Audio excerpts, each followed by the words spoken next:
Assalamu alaikum and good evening, ladies and gentlemen.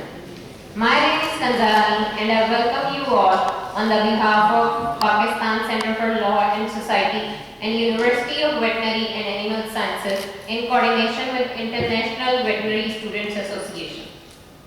Please rise for the national anthem.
I would like to call Muhammad Shakir for the recitation of Holy Quran.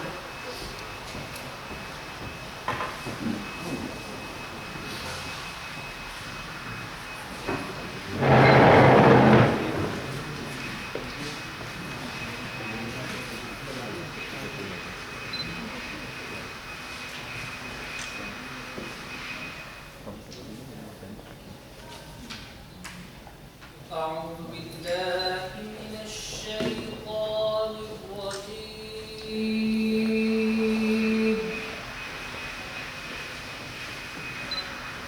بسم الله الرحمن الرحيم.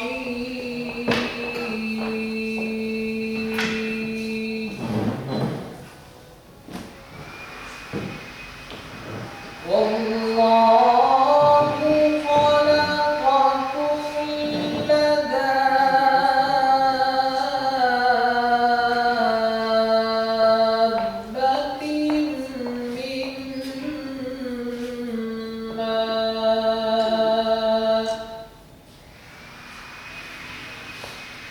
فمنهم من يمشي على بطنه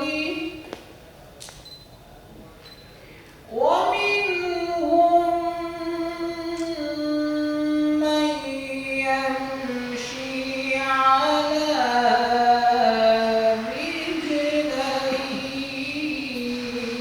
رجلين ومنهم من يمشي على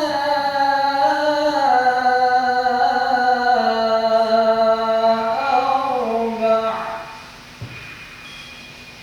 يخلق الله ما يشاء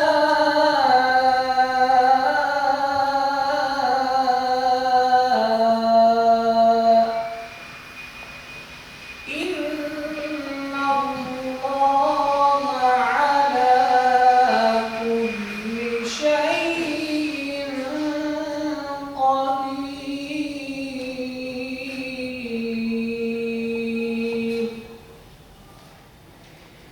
Now translation.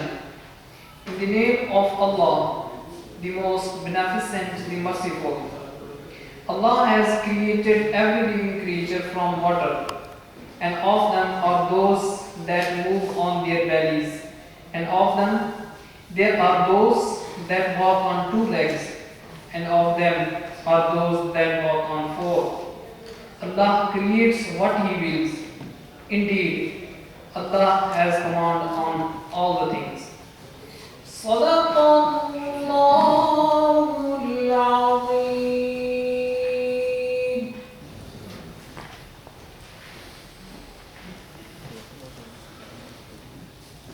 Jazakallah. Today's event is the beginning of collaboration between Pakistan Center for Law and Society and UVAS. With a marvelous history of 137 years, UVAS is positioned among top 10 universities of Pakistan.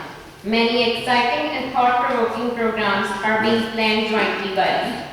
Ladies and gentlemen, please give a big round of applause for the Honorable Chief Guest of the evening, Justice Jawad Hassan. He is the Judge of High Court Lahore and adjudicates for constitutional cases including environmental matters as the Green Judge.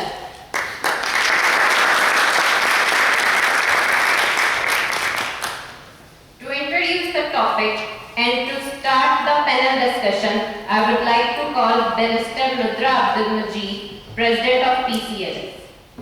Please, ma'am. Thank you. Assalamu alaikum wa rahmatullahi wa barakatuh.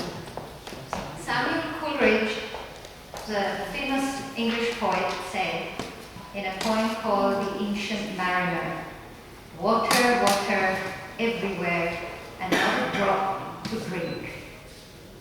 Way back in 1788, the physics of the issue were apparent. That despite the fact that over 71% of the Earth's surface is water, despite the fact that over 70% of our own bodies is water, there is only 3.5% of it which is usable. This is water coming from polar ice caps, glaciers, snowmelt. And in water also, there is only 0.7% of it coming from groundwater, rivers, lakes, or streams, which is usable by humans. Seen in this context, it explains why the global wars on water have commenced, and also why we need to keep this subject at the forefront of all our discussions moving forward. For the Almighty, as we heard in the recitation, has made it clear what the implications can be if we don't respect and protect the sacred symbol from the heavens. We are told in the Quran, وَأَنزَلْنَا مِنَ السَّمَاءِ, and we have sent down from the heavens, مَاءٍ بِقَدْرٍ, water in a fixed measure.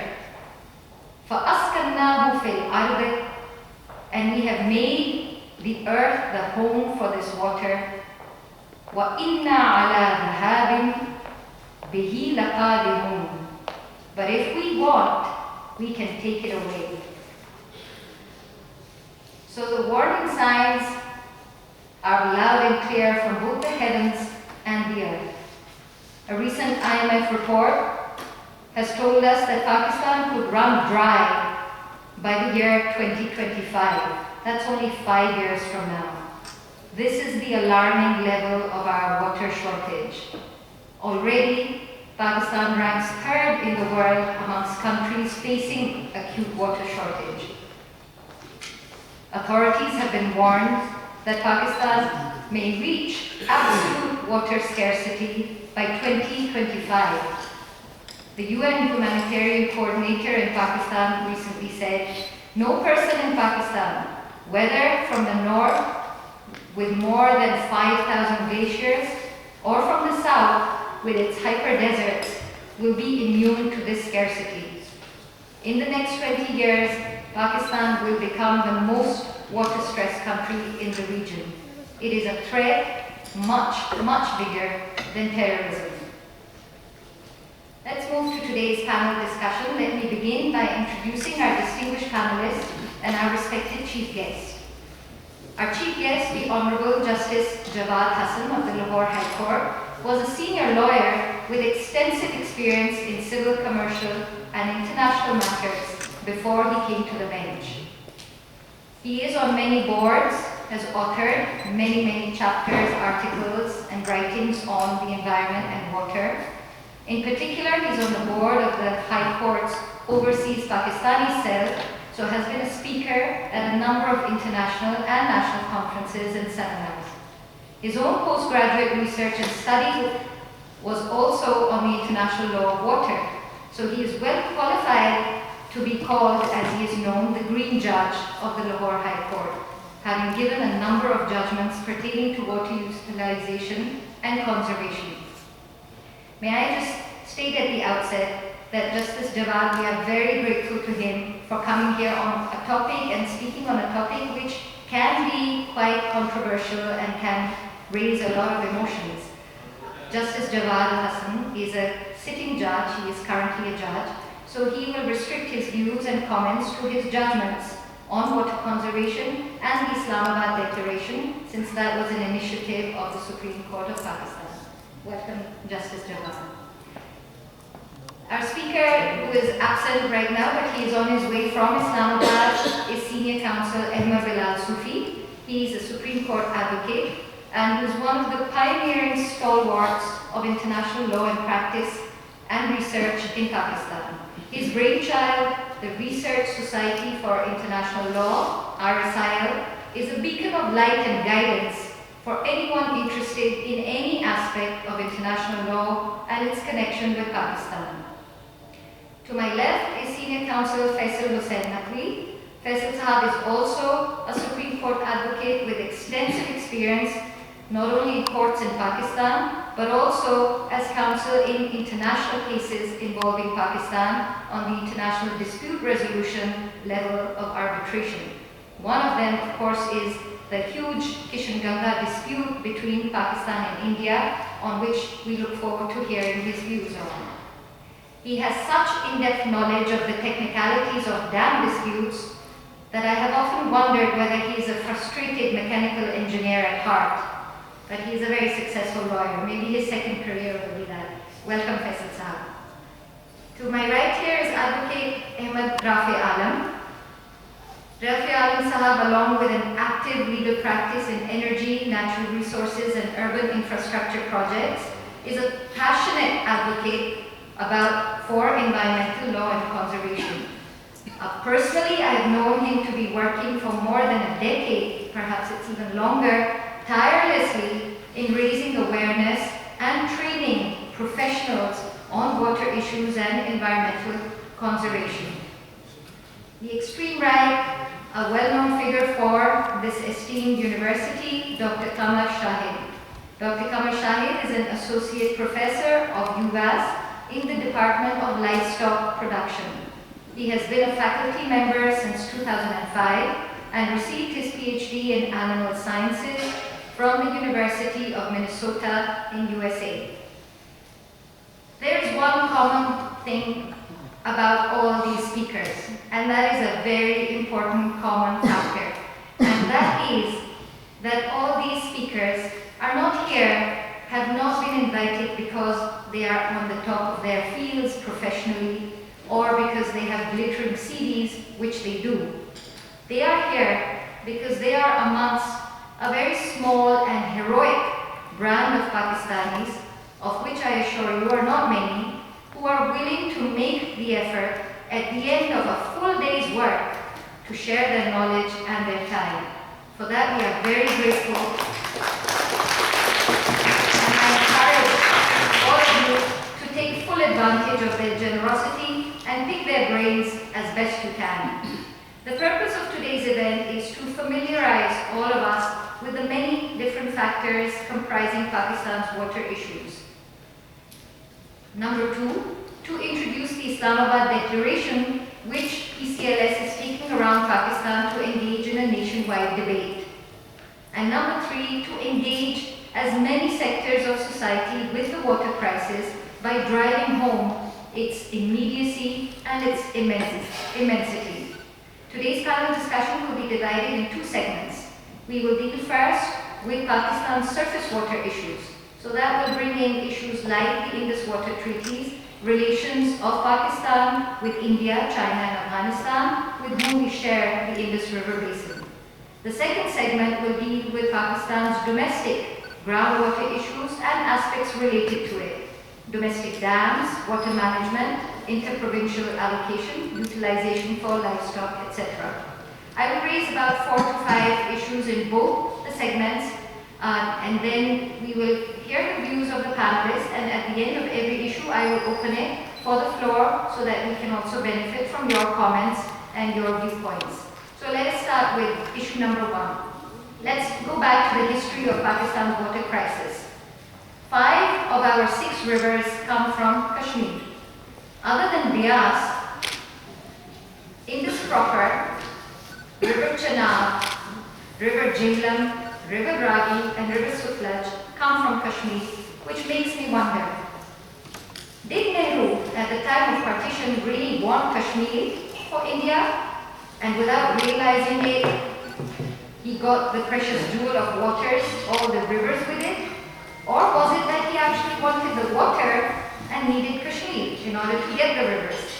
So let's go back to 1947 and the situation, and I'll start with Faisal Naqvi Sahab and ask, what is the real connection between Kashmir and our water issues? The real connection between Kashmir and our water issues is that, as you pointed out, the rivers which rise and which they rise in through Kashmir, some of them even rise earlier than that, particularly the Indus, which rise, I think, much earlier in China. But they flow through Kashmir, and Kashmir and Indian occupied Kashmir is the upstream territory for us. So it is a vital national security issue for us as to how to deal with these waters. We have been for most of our lives, for most of Pakistan's existence, we've been an agricultural, massively, predominantly agricultural country. Agriculture requires water, not just in terms of quantity, but in terms of assured flows. So the continued flow of these waters is something which is of extreme importance to Pakistan. And it's something which was underlined for Pakistan when on 1st of April 1948, as those of you who are students of history may recognize, India stopped the flow of certain canals to Pakistan.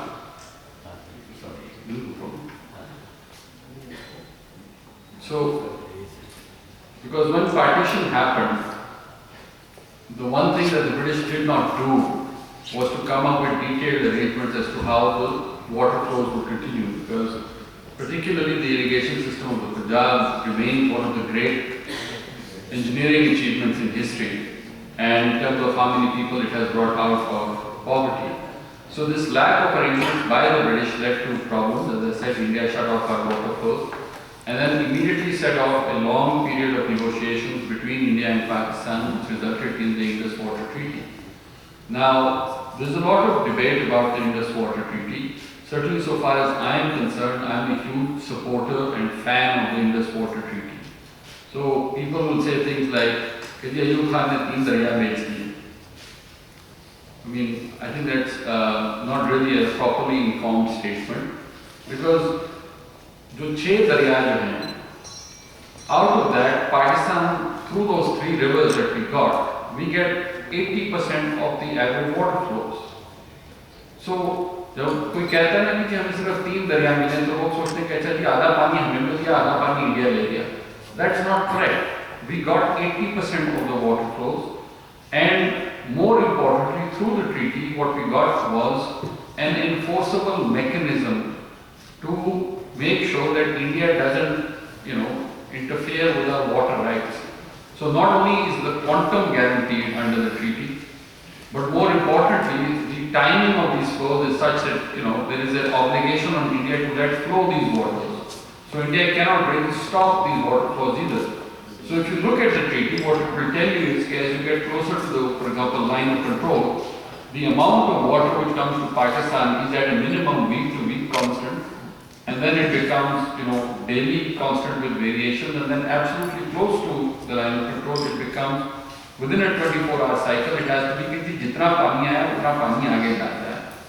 So there is, for example, the point of view एक तो ये कि we could have gotten a better deal, but the best is the enemy of the good.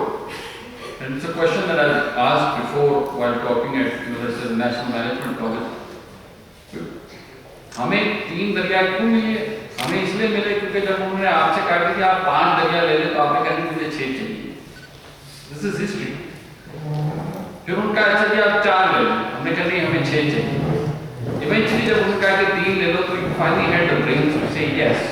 Because if you hadn't signed that, I assure you, you would not get these rights today. Nobody would give you these rights. So when you discuss things like there are other international conventions like the 1994 Convention on Non-Navigable Uses of Water Courses, बड़ी अच्छी बात है, लेकिन उसका फायदा क्या हुआ? आप कौन सी अदालत में जाके enforce करेंगे? That's not really an option. Under the Indus Water Treaty, number one, your rights are guaranteed, they're fixed, and India does not even have the right to unilaterally stop them. जो India आपको धमकी देता रहता है ना कि हम Indus Water Treaty छोड़ देंगे. Indus Water Treaty में लिखा है कि unless both countries agree, you can't break the treaty, you can't stop the treaty, you can't get out of the treaty, which is unusual. Thank you, Professor. We will actually look at the Indus Water Treaty in a bit more detail, so we look forward to your views on that. Bilal sahab, do you want to catch your breath? Are you ready? Okay, I'm ready. You're ready. So, what is the connection between Kashmir and water? Because they're seen separately, spoken about separately. They're never put together and seen as a nexus of an issue. Are they connected? Thank you very much, Mr. Sahaba. It's a pleasure to come here. And it's a pleasure to be part of this panel with Justice Jawad Sahab. And additionally, it's a pleasure to come to this venue, which is a historic venue. मैं अभी अपनी motorway से सीधा उतर के यहाँ पहुँचा हूँ और फैसल साहब को शुभराना. मेरा ख्याल है मैं अलाइन करूँगा फैसल साहब के व्यूज़ के साथ अबाउट द ट्रीटी कि इंडस वाटर ट्रीटी जिसका पानी कश्मीर से मुंसलिक इलाकों से पाकिस्तान में आता है is a treaty which is something जिस पर बात लोग करते तो हैं जिसको रीओपन करने की मेरा ख्याल है कि हमें रीओपन करने की तरफ नहीं जाना चाहिए.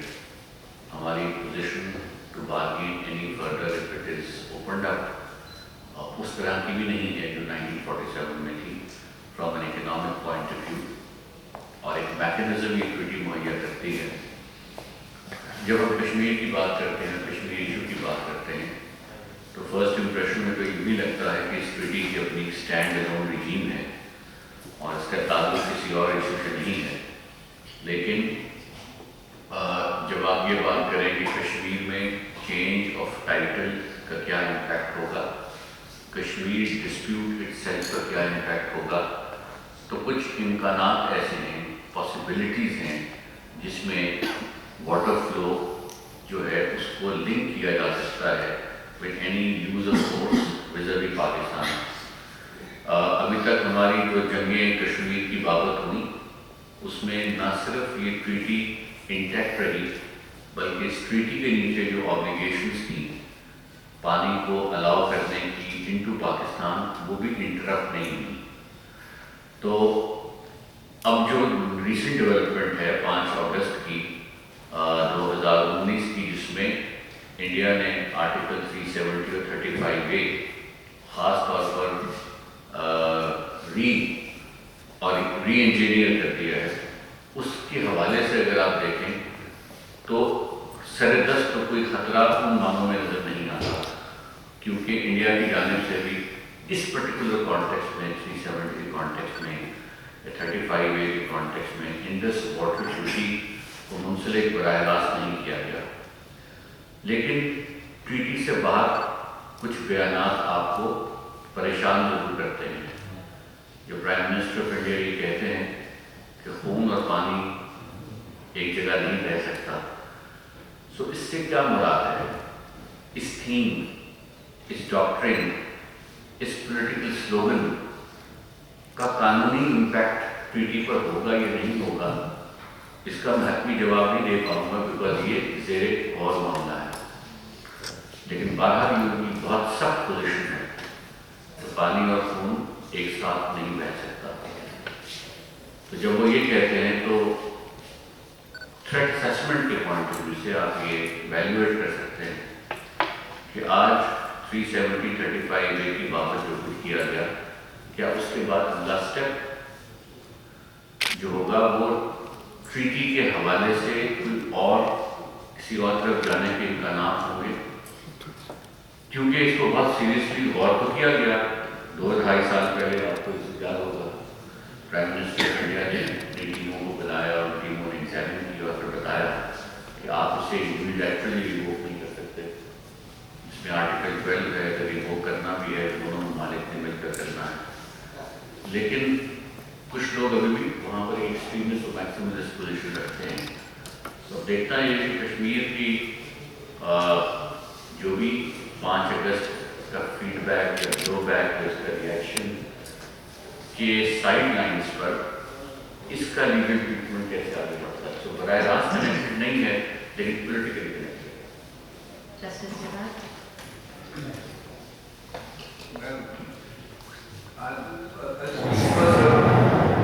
This treaty was negotiated by my grandfather, Sheikh Ahmed Hassan Bin Abdullah.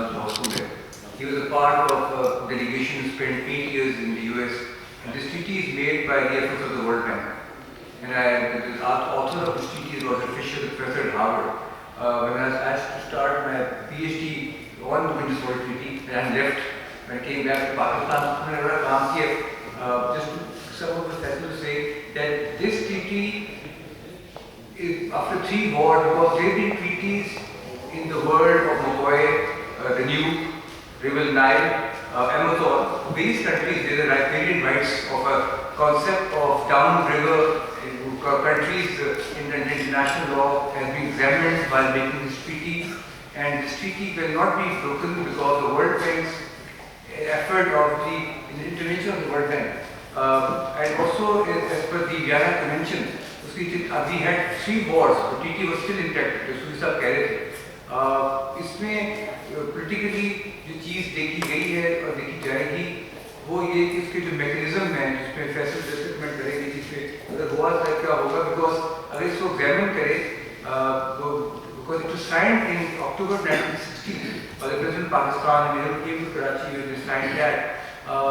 The dispute mechanism को अभी इसलिए इस्तेमाल नहीं किया because treaty अगर कोई रिसर्च करे इसको बताए, which I know because मैंने I have not comment on it, was made only because of the efforts of the World Bank. उसमें World Bank की कोई गारंटी ऐसी कमिटमेंट है जहाँ पे कोई मुल्क इसको बैकआउट नहीं कर सकता। राकेश साहब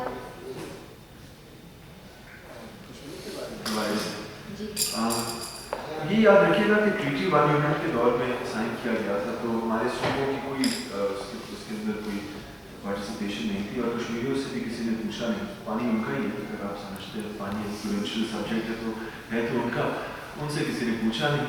अगर आप आज जाके श्रीनगर में पूछे उनसे, उन्होंने तो 2 या 3 ऑडिटिंग फर्म्स को भी एंगेज किया था to assess the damages caused to Jammu and Kashmir for not being able to harness the hydro power potential of the valleys. Because वो कहते हैं कि हमारे पास कोई 30,000 मेगावाट है जो हम डेवलप नहीं कर सकते, because the treaty restricts India from making any large storage dams. So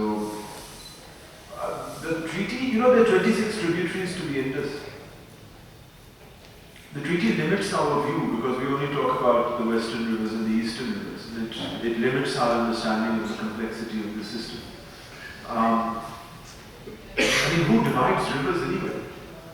Something like the Indus Water Treaty wouldn't survive a modern negotiation process. I agree with the fact that we can't really renegotiate it because of the lower riparian. हम क्या लेकर जा रहे हैं, which is the जादू or the tadka which will give us an advantage in this negotiation. But who divides rivers? Usually international water course agreements are about water sharing, not about division. And the resulting ecological devastation of the Ravi and the Sutlej basins is evidence before you. Nobody would allow that, knowing that you would cause this ecological devastation. And speaking of ecological devastation, I'm quite puzzled by the threat assessment that's posed by the discourse on the Indus Treaty. The ISIMOD, which is a scientific research center based in Nepal, published its HKH, the Himalayan Karakoram Hindu Kush Mountain Range report in 2018. And it said that these glaciers are more susceptible to climate change than previously thought. You know, we're trying to limit global warming at 1.5 degrees, but ये report कहती है कि even at 1.5 degree we're going to lose as much as 30% of those glaciers. आज इस वक्त जो Spain में conference of party meetings हो रही हैं, the United Nations Secretary General has more or less said that we're going to miss that 1.5 degree limit in the next decade, and we're probably going to look at something at 3.5 degrees by the end of the century. There won't be any glaciers. There won't be any agriculture. So the threat assessment and the sort of negotiations seem to be completely devoid of an understanding of the larger ecological crisis that's taking place. And one comment, very interestingly, on this blood and water, Modi Sahab. He said that blood and water won't mix while he was in Bhatinda in July 2016, campaigning for a BJP Congress election. भाई वो तो रावी का पानी हमने वैसे हिंदुस्तान को दिया हुआ है, वो कौन सा तीर मार रहा था? It was a political statement because he was fighting an election and he wanted to make this thing deal. So we also have to look, Modi is a very smart political operator. He was playing the Uri disaster, he stopped the negotiation process, he accused Pakistan of terrorism, he said blood and water, but in Bhatinda. और बाद में जब पता चला कि वो लड़के जो उरी में थे, they were Kashmiris, the negotiation started. Thank you very much. Dr. Kamar, आप कुछ कहना चाहेंगे इस मौजूद पे? Thank you.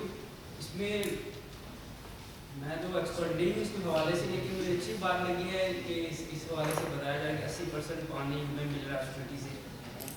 एक चीज़ जो फ्यूचर में जो हम फोर्सी करना चाहेंगे कि फ्यूचर में ये नहीं होगा किसी के पास कितना पानी है, प्रेशर इंटरनेशनली ये होगा कि कोई कितना एफिशिएंटली वो पानी यूज़ कर रहा है या नहीं। तो ज़्यादा फ्यूचर में अगले 20-30 सालों में जिस तरह आप ग्लोबल वार्मिंग की वजह से कार्बन फुटप्रिंट से रिलेटेड कैपिंग हो रही है, तो वाटर फुटप्रिंट से रिलेटेड भी होगी। तो फिर फ्यूचर में आई थिंक ये इनकी अहमियत कम होगी कि पानी कितना किसके पास है, ये ज़्यादा उनको कैसे यूटिलाइज करें। Just my comment, I don't know कि ये सही है। Thank you very much. So, are we all familiar with the Indus Waters Treaty? Let's just explore that. The Indus Waters Treaty, as we've just heard, was signed in September 1960. And under that treaty, 3 of the eastern rivers, which are Ravi, Beas and Sutlej, were given to the exclusive use of India, and the 3 western rivers, Indus proper, Chenab and Jhelum, came to Pakistan. But as Faisal Saab said, the percentage of division of allocation was 80-20. Now that we're talking on Indus water treaties, the next question is, definitely that treaty has been hailed all over the world as one of the greatest accomplishments of international diplomacy, and certainly in the international history of cross-border water disputes, as an exceptional legal document. But that was 1960. The demands and needs of both India and Pakistan, who are the 2 parties to the treaty along with the World Bank, have changed. So now, in 2019, do we still think the Indus Water Treaties affords us good protection? The answer to that is yes. The question, the 2 separate issues. Can it be better? Is there room for improvement? And does it still provide good protection? So far as the first question is concerned, can it be made better? Yes, there are new issues which arise. Climate change is an issue which, as Rafi has indicated. Underground aquifers and use of those waters or overpumping or whatever, that's an issue. The rise in sort of sediment due to deforestation and increased sediment load and downstream, that's an issue. There are any number of issues you can add, but the point is that this treaty gives you a basic framework in case India and Pakistan are not willing to talk to each other, which is the current status. So in 1960, we still had, this treaty is formed on a fairly realistic basis of I don't like you and you don't like me, but we need to have some way of moving along. Even assuming the fact that these 2 countries don't talk to each other, don't like each other. So it's that sort of a thing. Yes, as Rafi points out, a river sort of division is not ideal. And when the treaty negotiations started, the original concept was to copy the Tennessee Valley Authority model in the US, but it's unworkable because we don't trust the Indians and the Indians don't trust us. So अगर एक दूसरे से बात ना करें तो जो पीछे रह जाता है उसमें हम एटलीस्ट प्रोटेक्टेड हैं एक हद तक। इसको आप बेहतर कर सकते हैं, बट जब वो ज़माना आएगा कि हम एक दूसरे से बात करने के लिए तैयार होंगे, इस वक्त तो वो हमारे से बात करने को तैयार नहीं, और अगर तैयार बात भी करेंगे तो ये कहेंगे कि आप हमें पानी और दें, which is not something that we are willing to do. Even when we are willing to have meaningful conversations, then the treaty allows you to add that stuff. But till such time that we're in that happy position, I am very grateful कि जो basic framework है treaty का, उसमें हमारी जो entitlement है, वो इतने वाज़ेह तरीके से protected है कि यार ये पानी मेरा है, ये पानी आपका है, आप इसके करीब मत आए. And that's the only way that it operates. It's almost like जिस तरह बच्चों का नहीं होता, फिर तुम उस कोने में बैठो, तुम इस कोने में बैठो. That's the only thing which operates. And you need bright line rules for this sort of situation, where you need a functional relationship between countries which have been, as accepted, actively hostile to each other over the last 60 odd years. Madam कि हम नहीं सवाल की race कर सकते जी हाँ, आप जी बिल्कुल कीजिए। बहुत अहम 3 सवाल हैं। आप अपना तारीफ करा दीजिए। मेरा नाम मोहम्मद सुलेमान खान है। Thank you. अस्सलाम वालेकुम। मेरा नाम मोहम्मद सुलेमान खान है। मैं सिंकास वाटर काउंसिल का चेयरमैन भी हूँ। कलवा डेवलपमेंट जो लाहौर हाईकोर्ट में केस का वकील है, सुप्रीम कोर्ट में भी हमारे साथी ने फाइट की है। जो कारोबार कमेटी है लाहौर चैम्बर ऑफ कॉमर्स में, उसमें कोई कमी नहीं है। तो इस हवाले से हमने काफ़ी वर्क करते रहे हैं। 3 सवाल यहाँ रेज होते हैं। एक बात थी कि भी इंडिया को कुछ